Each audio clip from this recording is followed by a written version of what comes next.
welcome and thank you for subscribing for this email. Today's tutorial, or this month's tutorial, is going to be about how I get my coverage of my face using 3 products. And those 3 products are going to be Touch Glorious Primer, Touch Liquid Foundation, and then Touch Pressed Powder. So stay tuned. I'm hoping you're going to love this, and it's super easy and it's super simple. First thing we're going to start with is the Touch Glorious Primer. Now the #1 tip for this is you want to do about a pea size or half a pea size. And if you're not familiar with that, I'm going to show you guys exactly and get you real close so you can see.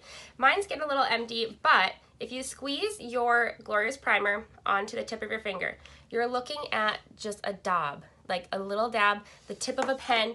I'm gonna rub this between my fingers. I wanna warm it up, kind of think of like activating it, right? Where do you struggle the most when it comes to makeup settling? And that's where you're gonna start, okay? So for me, it's under my eye, and then I go circular motions up and out, and circular motions under, and then I come up over my forehead, okay? And then over your eyebrows and just circular motions out. So my #1 tip when it comes to your Touch Glorious Primer, or any primer for that fact, is making sure that you have time to let it set. Don't put this on and then put your makeup on right after that. It's going to kind of mix together. You want this to set and have a nice smooth surface on your skin, and then put on your foundation. So give yourself 3 to 5 minutes. What I normally do in that time is I go make myself a cup of coffee, and then I come back and I put on my makeup. So hope that helps. Once you have your Glorious Primer set, you're gonna move on to your Touch Liquid Foundation. Now I'm gonna give you a few tips here. When you guys get this and you're going to put it on for the first time, don't just take it out.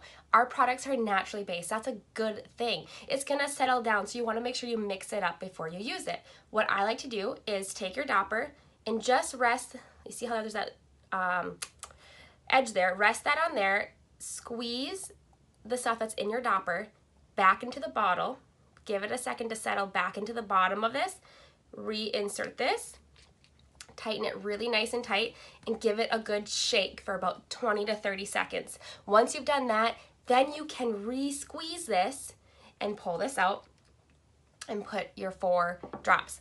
Now, you're probably wondering, how many drops do you have to use?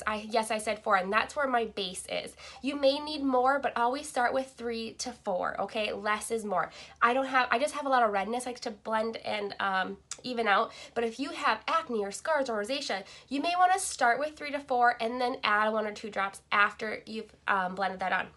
Now, you're probably saying, now do I put that directly on my face? Do I put it on my fingers? How do you apply it? What I like to do is a puffy brush. Now this is my go-to brush. It's a dual-ended because I love anything dual that I can get multi-purpose out of.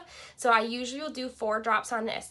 If you're like, I don't have that brush, Janine, I've been following you for a long time, but you have this one, go ahead and use this. I like the way the powdery brushes, these fluffy brushes, set my makeup for 2 reasons. This foundation, again, 4 drops. 1, 2, 3, 4. This foundation dries to a powdery finish. So you're not going to harm or ruin your brushes, okay? And then I just circle motion through and blend this in.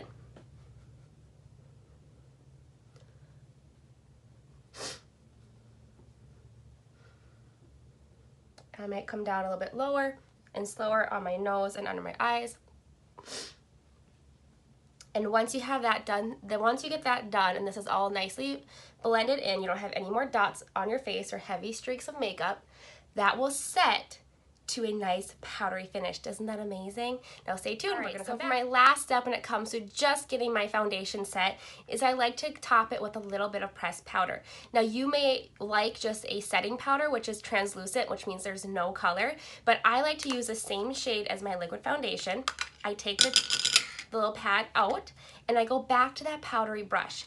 I like to just do a nice powdery loose set. So I'm just gonna do the same thing. I'm gonna swirl it on here and I'm just gonna put it on.